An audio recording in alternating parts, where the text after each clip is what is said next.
one that did the tag switching on this part. So, but they did both. Like they underrang a sweatshirt like together. Like they were right there. The mom was trying to insert her card, and she looked at her, and the lady, the other girl, just grabbed it and put it in a bag. So they were there the whole time for all of it. I mean, I can pull up the video. It's fine, whatever you want to do. How would I say? This is going to be Awesome's call. So it's a mom and daughter duo. Supposedly. Yeah, supposedly mom and daughter. Daughter apparently has a really bad attitude, which I'm sure we'll do great with. He must have forgot the butter or something. But mom, they've been trying to catch mom for a while for tag switching. Apparently they went up to the register and mom was on the phone while daughter was scanning stuff, but they were right there together the whole time. And then mom goes to pay for everything, and like they kind of do a little switcheroo with the sweatshirt that they underrang. So there is some tag switching in this one that they're assuming was the mom, but it was actually the daughter ringing up everything. So it's going to be... Boss? Hey. So it's going to be one of those... I don't even know if she's a juvenile. I figure let's go get IDs first, and then we can figure out everything. It's fine. I'll take care of it.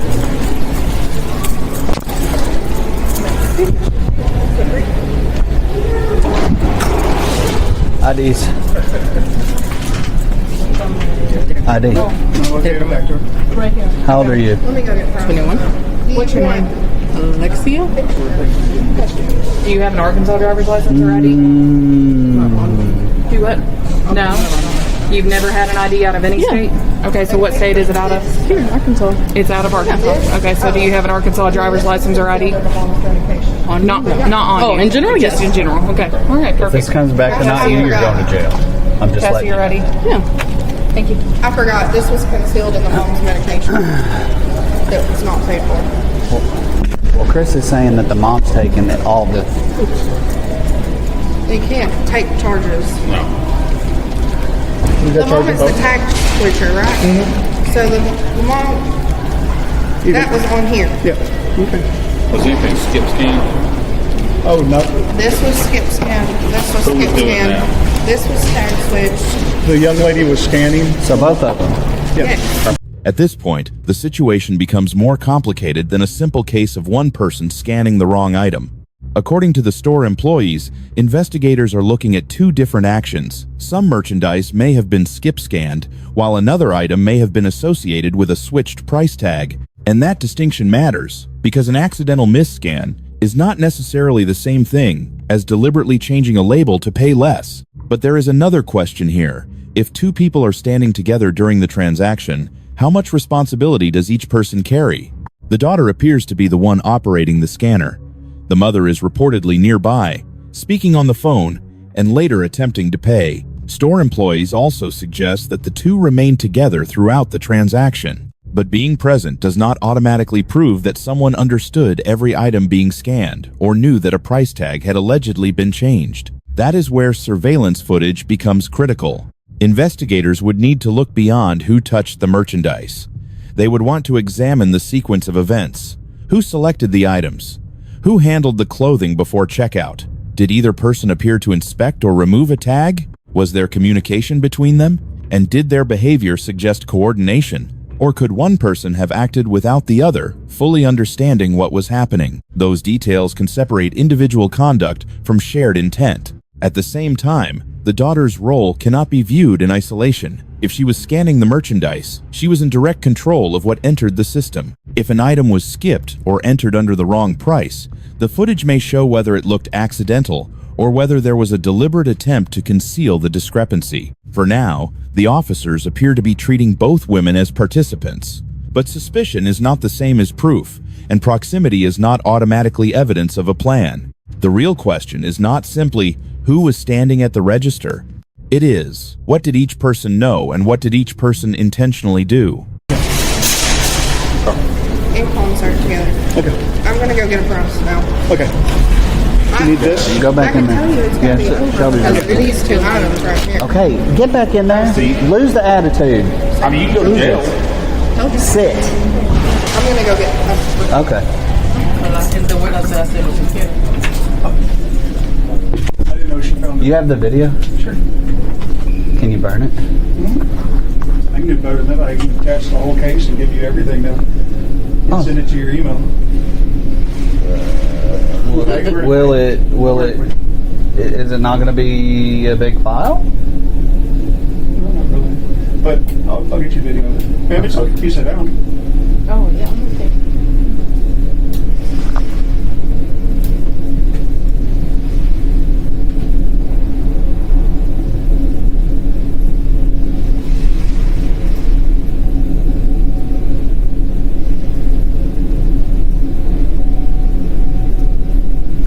Are any of them trespassed from here? Oh, I haven't ran the one sitting down, but she's not. But I've had some. Yeah. With They told us. Oh, stand up. You're going to jail anyways. Come on. Hold on, for what? Stand up and I'll tell you now. Jesus. Take first off. What did she do on her? We'll explain it. So in 2023, you were charged with theft of property and found guilty, right? In Little Rock. So any subsequent theft after that, within 10 years, is automatic felony. Automatic felony. Doesn't matter if you're skip scanning items, concealing items, swapping tags. It's still considered shoplifting. Still considered theft. Do you have something on your report? So today you'll be charged with a Class B felony. What is that? Felony. Not a misdemeanor. Yeah, it's a higher charge. So she's going to go to jail and have to see a judge. For what though? Theft of property. Stole.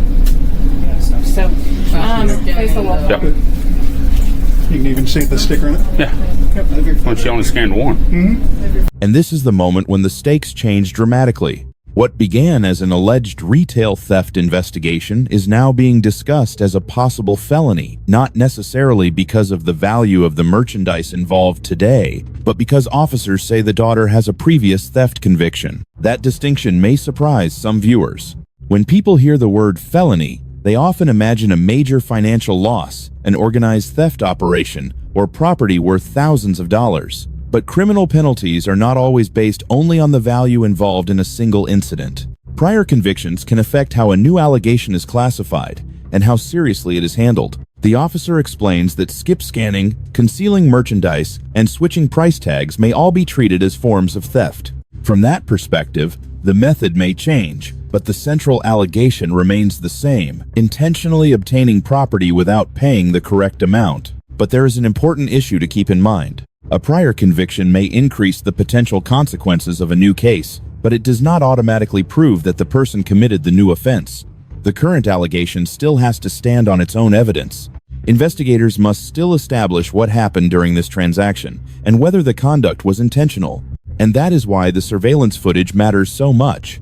Was an item genuinely missed during scanning? Was the wrong barcode used by mistake? Or does the video show a deliberate pattern, one that suggests the participants knew exactly what they were doing? Those questions may determine whether this was an error, a misdemeanor-level incident, or something carrying far more serious consequences. There is also a striking contrast unfolding in the room. The mother appears likely to receive a citation and leave, while the daughter is placed in handcuffs and taken to jail. Two people connected to the same checkout transaction may now face very different immediate outcomes because their legal histories are different. Some viewers may see that as accountability for repeated behavior. Others may question whether a relatively low-value allegation should lead to consequences this severe. But regardless of where you stand, one fact is clear. Once a person has a prior conviction, even a seemingly minor decision can carry consequences far beyond the price of the item involved.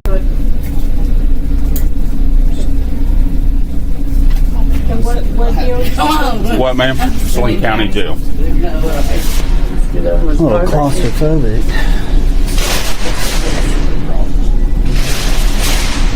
Wait, don't I have the right to call somebody? No, you don't, actually. So once you get to the jail and you get booked in, they'll allow you to have one free phone call?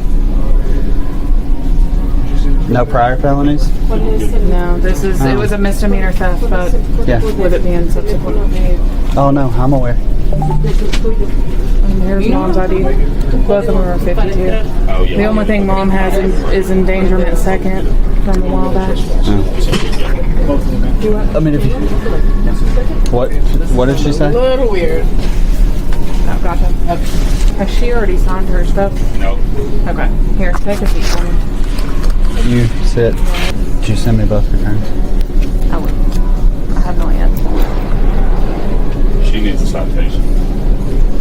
What is that? Let me see. Give it to me. What is that? You're going to get charged with theft of property as well. So the one with attitude's going because she just caught a felony because she got charged with shoplifting or theft in 23. So it's a subsequent arrest within 10 years.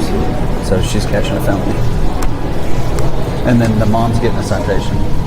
Damn, that don't seem right, but okay. Well, she doesn't have any. So she can take my stuff. Yeah. What, the stuff that she did pay for? The stuff she did pay for? Yes. Yeah.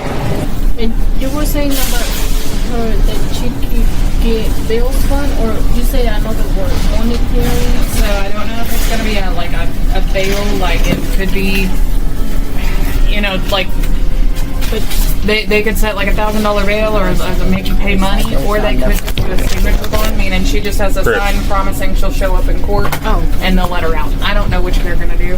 With this being your first felony, it's with the possible. bond, like, okay, I'm not sure how bonds work, but like, can you do that like in payments, or like you have to do like one big old thing, like one? No, if you can't afford it all at one time, you have to get a bondsman. You have to put something up as collateral to them, and they'll pay it for you. So you got a car or something like that, Okay, or so a house. like usually about how much is the bond, like a rough estimate? For de-theft of property, what, I don't know, probably $1,000. I'm gonna say, I truly don't know. And they may OR you and just boot you. What is that? Yeah. The signature bond, where they make you promise to show up in court and then they let you go without any money. Pretty sure they're going to make her see a judge. They will. With a felony, she has to. Oh, yeah. Yeah, because they're at 213. They're not even at capacity. What's capacity? so what happened at that time? 225. Huh? Oh, I was asking her what happened at that time. I didn't know. 9 a.m. Oh, well, she is an adult. Tuve con Alejandro. Is it mom, right? Yeah. Okay. So this is a ticket for theft of property, shoplifting less than $1,000, okay? So your court She will date... get to go home. Yeah. Yeah, she'll get to go. And technically, your driver's license is expired. You need to go get a new one. I'm waiting on my passport so I can get the new driver license. Yeah, I got the debit. And The then I'm real going to ID do some that is research Yeah. in my calling. database, and then I will be. So I'm waiting on my Well, passport. if you get pulled over between Yes. now and then, they're not going to care. I'm just telling you. Is it expired already? Yes, or it's is it expired. It expires every 8 years or 4 years on your birthday, whatever it is now. Your court date's going to be June 4th, 2025 at 9:30 a.m. Bryant District Court, okay? If you have any questions, you can call that number. This is mine. Yeah, that's yours. She's coming with me. There's a.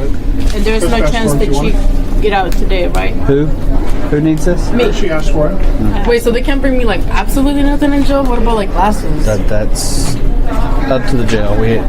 So jail, Saline County, we're Bryant. Completely two different jurisdictions. We just use their Like, I'm jail. going to Celine. Yeah. Did you know my number? You have her number or you need it written down? No, I have her number. No le digas a nadie, nomás dile que me voy a quedar en la casa de tu casa. Si pregunta por mí, most likely va a llamar, nomás mándale mensaje and be like, And she's on. be like, I'm gonna stay at my Huh? mom's. Because I told him I took Santi to What? the hospital earlier. Stand up. So Or you need her to nomás stand up? decirle. For her to I sign. just need to get her name so we can get her band for me. Okay, yeah, for sure. It's Hatter is her last name. Dile que Stand up. Do you need her date of birth? Yeah, I'm gonna. You right-handed or left-handed? So this is a Trespass. trespass, meaning that you can't go to any Walmart, Murphy Station, anything with the Walmart signature on it, Sam's Club, doesn't matter. You are trespassed from all of them in the state of Arkansas. Actually, No, it's no, everywhere. Yeah, you're trespassed from all of them. Even overseas. Forever. Can never come back. If you are found back here, you can be charged with commercial burglary if you commit another so I crime. can't go to the or gas trespass. station. Nope. You will be If I go to the gas station, you will be arrested for criminal trespass. If you steal from there, you'll be found guilty of commercial burglary. that's kind of absurd. I can't pump gas at a certain gas station. You can go to any Well, other gas station in the don't world. be a thief. It's not that hard. I wasn't talking to you. I don't care. So this is By now, the immediate criminal charges are only one part of the story. Both women are being told that they are no longer allowed to enter Walmart-affiliated properties. According to the explanation given at the scene, that restriction may extend beyond this individual store and include other locations connected to the company. For many people, a trespass notice may sound less serious than an arrest, but its long-term impact can be significant. A retail store is not just a place to buy groceries. Depending on where someone lives, it may also be the nearest pharmacy, the most affordable source of household supplies, or one of the few major stores within driving distance. Losing access can create practical consequences that continue long after the original case is over. But the legal warning is even more important. The officer explains that returning after receiving formal notice could potentially lead to another allegation, and if a person returns and is accused of committing another offense, the consequences may become more severe. In other words, the risk is no longer limited to the merchandise involved today. From this point forward, simply entering a prohibited location could create an entirely new legal problem. Still, there is room for debate about proportionality. Should an alleged low-value retail theft result in a permanent ban from an entire corporate network? Supporters may argue that a private business has the right to protect its property and refuse service to people accused of theft. Critics may question whether a lifetime restriction is excessive, especially before the criminal case has been fully resolved in court. And that raises another issue. An accusation, a store trespass notice, and a criminal conviction are not the same thing. The store may make its own decision about access to its property. The court, however, must address the criminal allegations through a separate legal process. For the daughter, the immediate consequence is jail and a possible felony case. For the mother, it appears to be a citation and a future court date. But both women may leave this encounter with restrictions that affect their daily lives long after the police reports are completed. What may have started with a sweatshirt and a disputed checkout transaction has now expanded into criminal charges, court appearances, possible bond, a permanent store ban, and consequences that could follow them for years. And that may be the most important lesson in this case.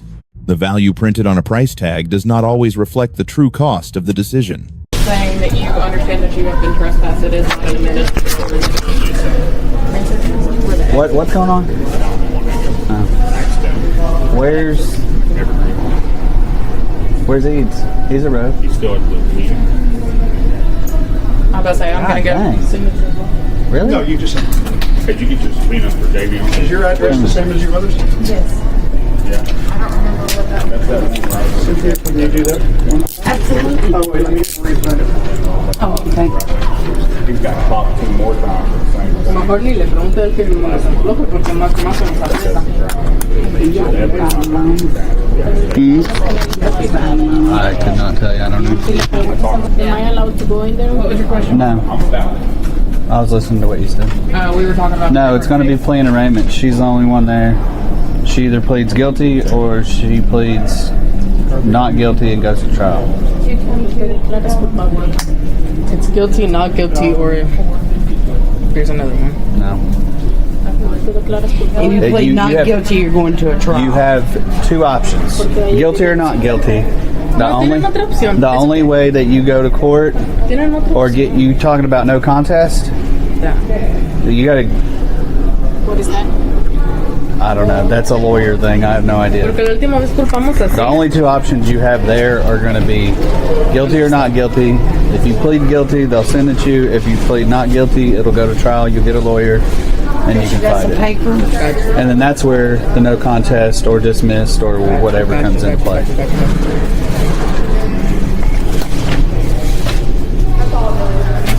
Van a decir, apenas veniste si lo pagaste. Is it in the back? Porque no sabía que todavía Hey, I'll be right back. debía dinero. So, Y'all ¿sabías good? lo que- You have her number? Okay. All right. Come on. Pero no le digas. She has to Huh? My baby's at her house. Cynthia, Okay. just like, giving me instructions. Oh shit. What about tomorrow? It's okay. You have sick leave? I don't have a system, but I take a plan. Well, she'll have to figure that out. So let's go.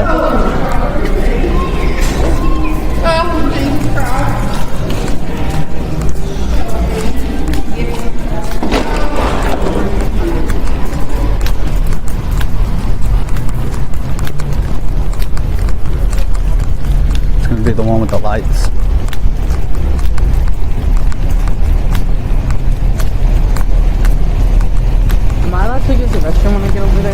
Yeah, they'll let you.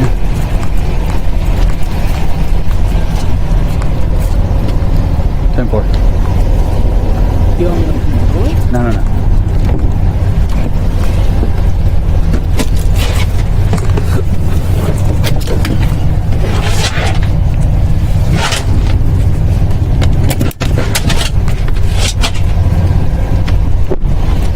So she was charged with theft in 23 And found guilty. by Little Rock. All right.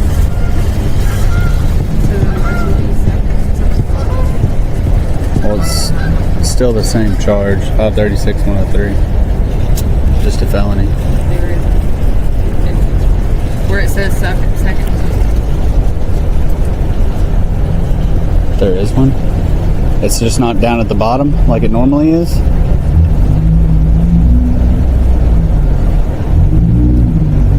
It's a completely different statute number? It's not a completely different one, but in here it is a different charge. Theft of property, 1,000 or less, and conviction within 10 years is how it's worded.